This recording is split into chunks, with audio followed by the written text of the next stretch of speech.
Halo semuanya, hai. Perkenalkan, aku Hairunida Amalia dengan NIM 24070160135.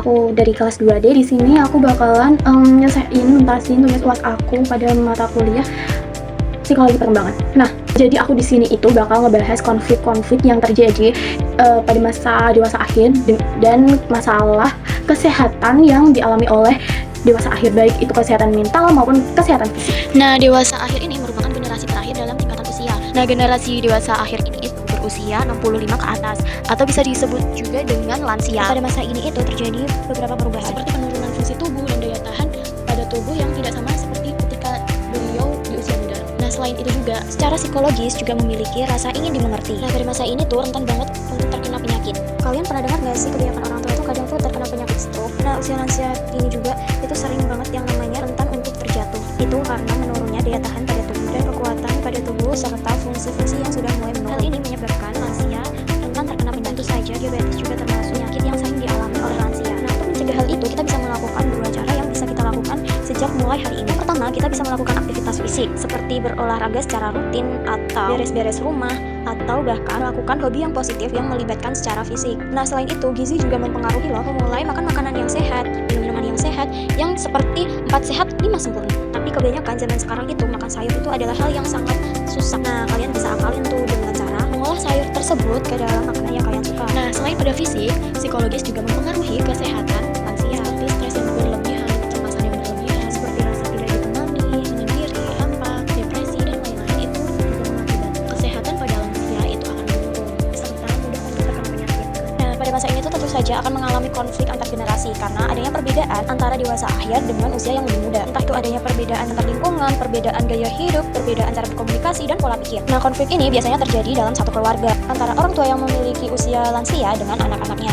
Itu yang sedikit aku bisa jelasin. Kalau kalian mau penjelasan lebih lengkap mengenai apa aja sih penyakitnya atau contoh konfliknya apa aja, kalian bisa lihat di video ini. Oke, coba kalian lihat ini. Nah, kira-kira apa sih yang terjadi? Artikel tersebut itu merupakan konflik yang biasanya terjadi di ranah keluarga, di lingkungan keluarga. Nah, itu tuh biasanya tuh seorang anak dengan lansia atau orang tuanya atau kakek neneknya. Tapi kebanyakan sih itu seorang anak dengan orang tua ya guys. Nah, pada usia ini kan dia pasti memikirkan mati ya. Dia tuh kayak pikiran gitu. Jadi dia tuh kayak mempersiapkan dulu lah dengan cara bagi warisan. Itu juga termasuk dari persiapannya juga. Nah, tentu saja bagi warisan dari orang tua atau seorang yang lebih tua itu kepada yang lebih muda atau anak kandungnya sendiri itu sesuatu hal yang wajar ya guys. Dan konflik ini juga sesuatu yang sering dialami oleh keluarga.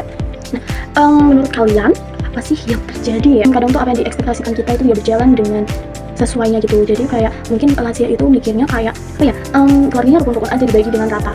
Tapi dan secara adil gitu, secara merata itu mungkin lansia itu berekspektasi atau ya kayak berekspektasi bahwa semuanya akan rukun karena kan udah adil ya. Namun terkadang misal dalam satu keluarga itu terdiri dari 3 anak nih, 3 anak. Anak pertama, tengah, dan terakhir. Nah, biasanya anak terakhir ini dia itu lebih cenderung ke merawat ibunya. Kenapa sih kok bisa merawat ibunya sedangkan yang pertama enggak? Nah, ketika anak yang terakhir ini itu masih sekolah nih, misal sekolah, otomatis dia akan lebih sering untuk berada di rumah, sedangkan biasanya kakak pertama atau bahkan kakak kedua itu cenderung ke yang pekerja keras ya, jadi kayak fokus kepada karirnya, atau bahkan ketika sudah memiliki keluarga, si kakak ini itu bakal fokus kepada keluarganya. Nah, sehingga waktu bersama lansia untuk merawat lansia itu kayak sedikit gitu, jadi lebih banyak mengorbankan waktunya si adiknya, si anak terakhir itu. Jadi mungkin ya adiknya itu kayak anak terakhir itu merasa bahwa nggak adil dong, kayak misalnya nggak adil dong anak terakhirnya, karena dia tuh merasa kalau dia itu yang merawat si ibunya atau si ibunya yang pada masa dewasa akhir ini ya, itu kayak dia tuh merasa bahwa dia itu yang merawatnya, dia yang sering bersamanya, tapi kenapa diperlakukan kayak dapat yang sama atau gitu. Kadang tuh kayak ada rasa penyesalan gitu, kayak apa ya, kayak marah jengkel gitu. Kadang tuh sampai ngucapin kayak tau gitu nggak usah rawat si ibunya kalau dapat yang sama gitu kan. Terus kayak bukan pasti sih, tapi kayak mungkin berpikiran seperti itu, sehingga terjadilah sebuah pertikaian, perdebatan. Nah, bagaimana bila itu terdengar oleh lansia? Apa yang akan terjadi? Tentu saja lansia akan merasa sedih dan ya seperti overthinking gitu ya guys. Kayak dia tuh merasa kayak kok anakku nggak bisa rukun ya, aku salah apa? Kalau aku perasaan aku udah adil membaginya secara adil tuh biar nggak ada yang diperdebatkan, biar nggak ada yang kayak curang-curang atau iri-irian lah gitu. Tapi kok kenapa ya masih dipertengkarkan? Pasti lansia itu pasti akan berpikir seperti itu. Lansia itu akan mengalami yang namanya kayak stres kronis, karena dia tuh kayak memikirkan hal itu berkali-kali. Dia tuh pasti kayak merasa gagal dalam hidupnya, kok anaknya nggak bisa rukun, terus merasa kalau dia tuh gagal mendidik anaknya, gagal merawat anaknya, kayak gitu guys. Jadi sampai kemana-mana gitu.